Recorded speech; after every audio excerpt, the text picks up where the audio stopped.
Hey guys, and welcome to this video. Today I want to find the value of this expression.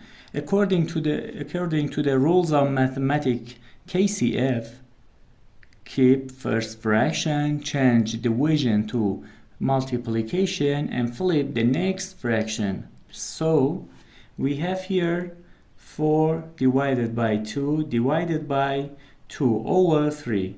Now we have two divisions here. We have to solve this expression from left to right. First, we have here one division. 4 divided by 2 is equals to 2.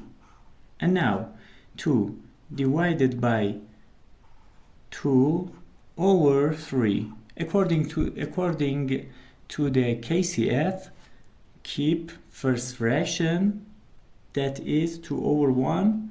Keep first fraction 2 over 1.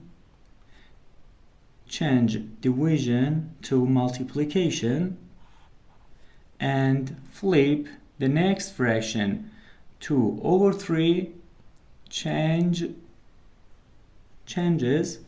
to 3 over 2. Now we have one expression here that we can simplify it.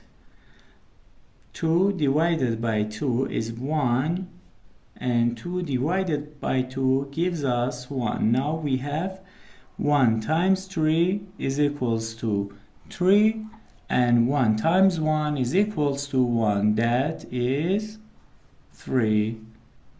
The final answer is 3. Thank you for watching.